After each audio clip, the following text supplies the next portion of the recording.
Welcome back, everybody. So we're still at IMSH. This will be our last thing that we're going to record live in the event hall here in a few minutes. They're going to start just tearing the world down around us, and it's going to get very loud. This next guy that's going to be joining us, none of you have ever heard of. He's a very new person, a stranger to our show, Mr. Matt Charnetski from Dartmouth. So, Matt, you are board member and now secretary. Is that correct? I've been board member for a year. Okay. I was an appointed at-large director, and then I was elected secretary this year for the next 2 years. Well, congratulations. Thank you. Thank you. And welcome back, of course. I appreciate it. Like I said, jokes aside, you've been with us a while at this point, and one of our Long-time listener, third-time caller. That's right. Is it only 3? I feel like it's more than that. It might be more than that. I'm not even sure. I think it's at least 4 because we did the Anaxle standards. Yep, we did the thing at SimOps. I know we've done a few. Yeah. That said, though, you're here in your official capacity for the society, right? And like I said, we are literally about to watch IMSH just kind of implode on itself around us here in the exhibit hall. So you came on to talk about research, the research summit they held this year, which unfortunately I didn't make it to. I didn't come in until late Saturday night, but I was watching everything on the internet. It looked fantastic, as well as membership and international outreach. Is that right? Correct. So I think the big thing first is we just did our strategic planning for the board, and we approved at least the 5 pillars. I won't say them now because I'll get them wrong or I'll forget them or whatever. But one of the things that we've been pointing at a lot is sustainability and growth. And when we started talking about that, one of the things we recognized was that there were a number of barriers for people from other countries, from different income, different socioeconomic status, different layers of everything. And we wanted to find a way to help people get past that. So over the last year, one of the things we had been working on was a tiered membership structure, or membership fee structure, really, where we would look at I think it was the International Monetary Fund and World Health Organization or something like that, where they actually provide data that compares different countries in terms of what an actual income would be and how that compares to American US dollars. And in doing that, then we made 3 tiers so that if you are from one of these countries, presumably, even if you are a physician there or you are a other traditionally high paid role, you're still not paid at the same level as somebody in the United States. And so we were able to change our tiers so that then you would have the $185 or $190, whatever it is now, for membership. And then it would break down one level for folks in this certain band and then another level for the other. If I remember correctly, I think the bottom band is $35 or something, right? So it's a big swing, but it's acknowledging that difference, and it's to encourage international membership. Comes with the same benefits, gives you access to all of the same things. I think maybe we don't send the paper journal internationally, but you still get digital access to it and all of that, which is great. The other things we've been looking at is trying to find what other barriers there are to membership or to different benefits of membership. So related to that, I can't really talk about this without mentioning the SSH fund that I think you guys have already talked about. With that, one of the things is to expand the Beverly Anderson scholarship, which is to then increase, because travel costs are increasing, but also we didn't have anything to acknowledge international attendees. So now it meets that as well. And then we're looking at other things. We're looking at just across the board, what are the costs? What are the member benefits? How do we make that more accessible to more people, to increase people internationally, but also people who aren't being supported by their institutions for whatever reason, people who aren't at an institution yet, people who are just getting into Sim. All those kinds of things are coming through in that. Well, and you mentioned this, and I don't know if you have data on this. Julie Maxworthy mentioned it, I think, or somebody else did yesterday with the tiered thing, because that came in when she was still president a little over a year ago, right? Yep. Do we have any data to show how impactful that's been yet? Have we seen higher numbers coming in from those low income countries than we had in years past? I'm assuming we have. Have we seen it? I'm assuming, but I have not seen numbers. I haven't looked at the membership data, but I do know that we have consistently been growing in membership every year. For as long as I've been with the society, and it's been astronomical in the last few years.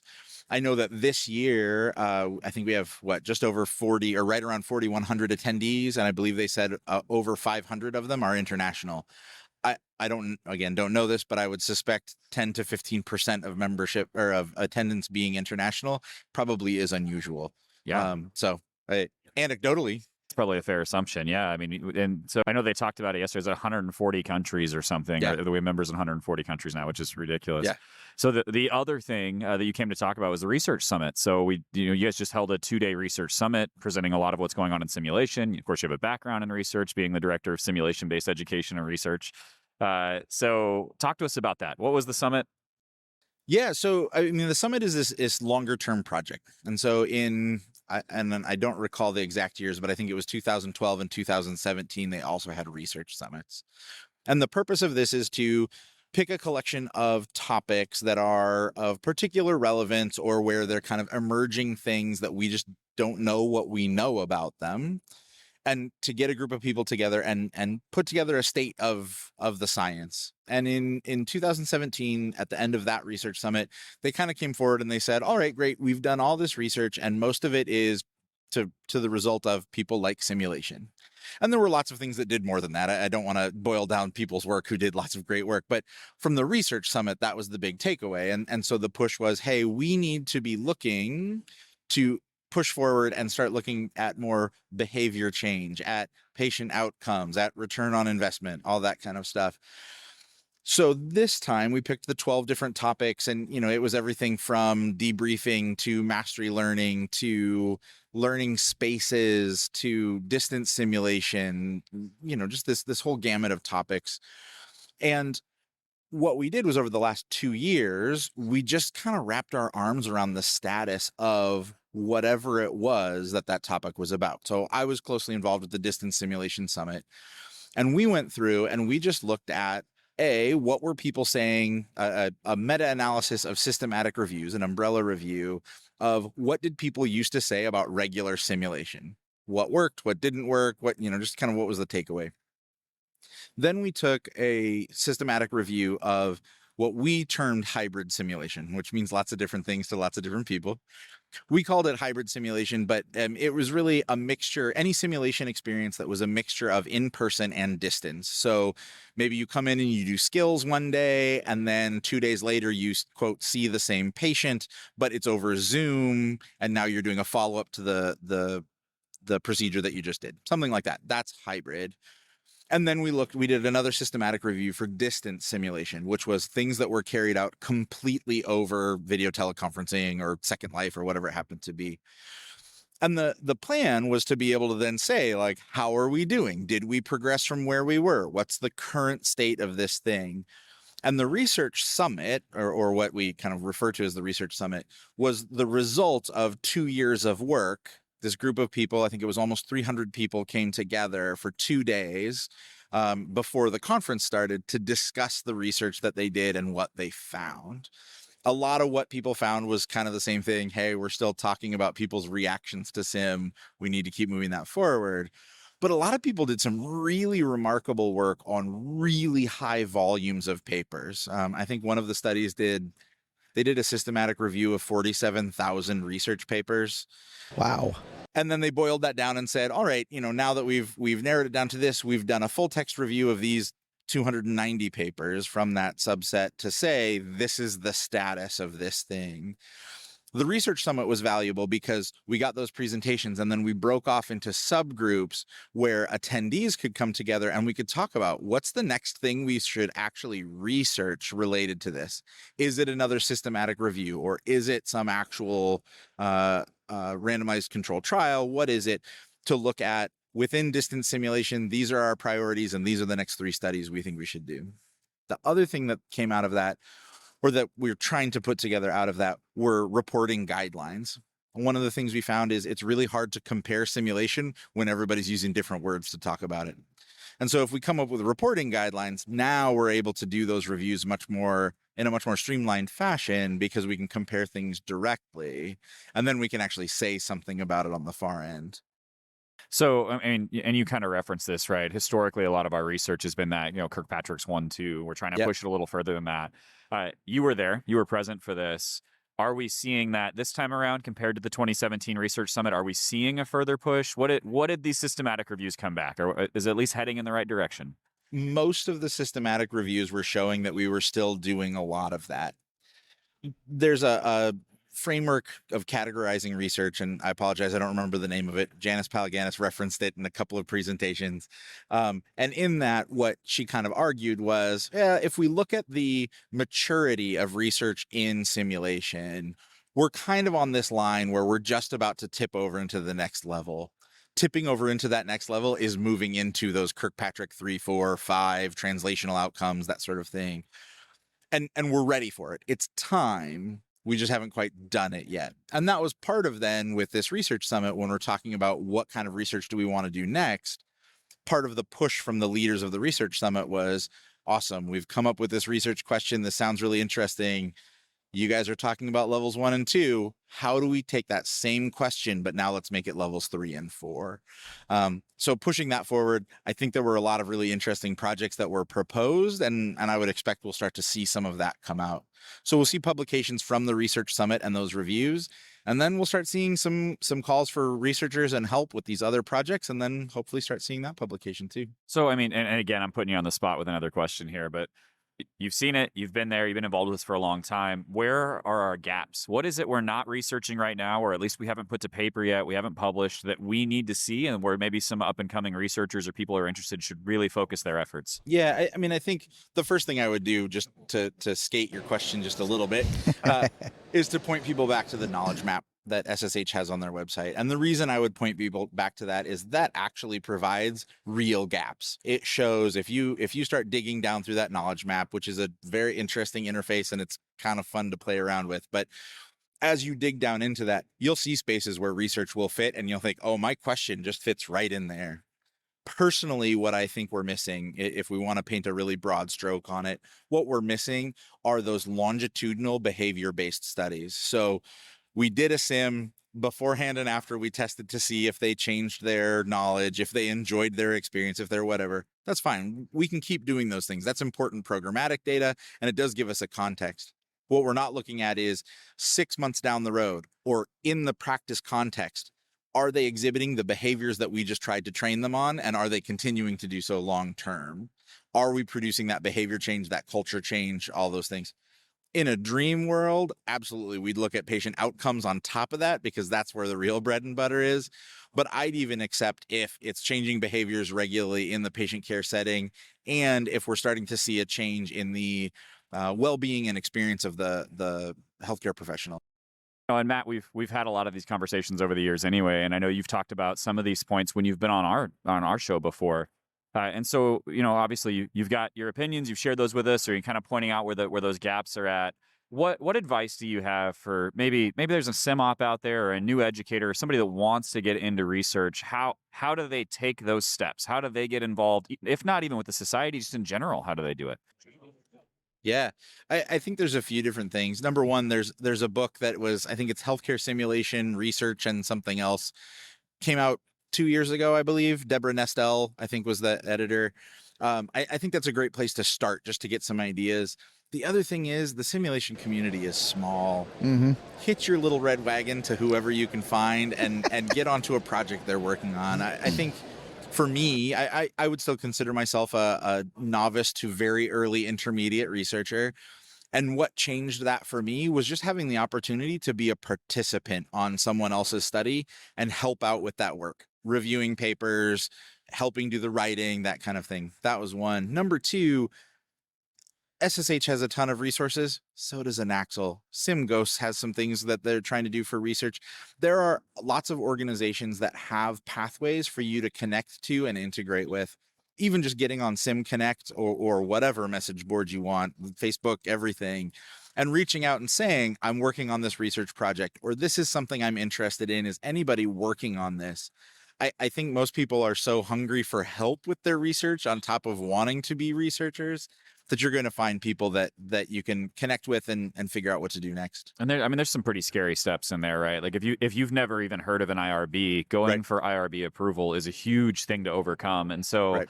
just asking like, hey, Right. I've got this application. Will somebody look over it? Yeah. Right. And because I know at our facility, we have our own IRB and everything goes through an initial application and then a formal IRB application. And just asking for someone to read it, or, hey, I'm looking for a few people to jump on this project. There's Yep. always people looking to publish that are willing to help with other things as well. Yeah, absolutely. And, I think related to that, I've been running into a lot of people who aren't even aware what an IRB is, right? I think we have a lot of people coming into simulation that are coming from places that truly had no research background, and that's great. Let's move in. But talking to people who then, you say, did you get IRB approval for that? Having a lot of people that say either what's IRB, that's a little bit unnerving, or even worse, I didn't need it. So-and-so told me that I don't need that thing. And and that's more troubling, because now we have people who potentially are doing research that, even though it's probably exempt, even though there's probably not any issue with it, you still have to have somebody look at that thing and agree there's no issue, and we don't need anything. You as the author cannot make that decision Right. for yourself. Like Right. it has to go in front of someone. And you brought up a good point. People are coming into simulation from everywhere, and we talk about this a lot. They come in from all kinds of industries. 20 minutes ago, some dude just walked up and started talking to us. He's been in simulation for the last 2 months, and he managed a kitchen before this, right? So Wow. there's Right. there's very little chance that he understands that Yeah. process of Right. getting a paper through and getting an application, an IRB approval. And so again, just making sure people are contacting the right folks, or even just asking the right questions, Yeah. pushing it out. Yeah. And I think the other thing that I've seen a lot in my time in sim are a lot of places where it would be super advantageous for folks from the operations community or with operations backgrounds to step in to help out with research. I had been a specialist for, I don't know, maybe 6 months, maybe 8 months. It wasn't long. And some folks at my first institution were looking to do a research project, and they had all these plans, and great project, great design, but they didn't know anything about how to collect the data they wanted. And what they were doing was a terrible pathway that all our equipment could do for them. And that with that operations background, we were able to help them design the algorithm that the patient went through, the case, all that stuff, made it so that it actually spit out the data they wanted, rather than them having to sit there and mark everything down, all those sorts of things.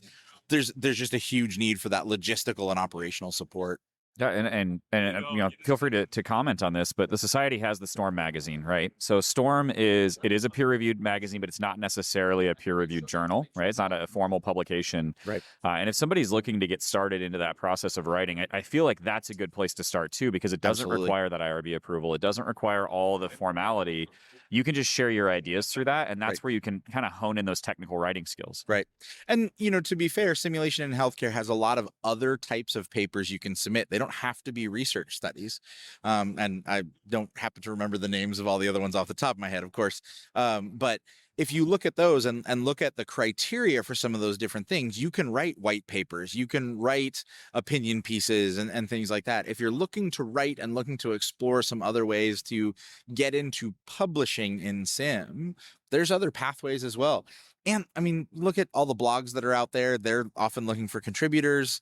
There's ways to get into lighter weight research or entry level research on top of that, whether it's the studies or the writing component.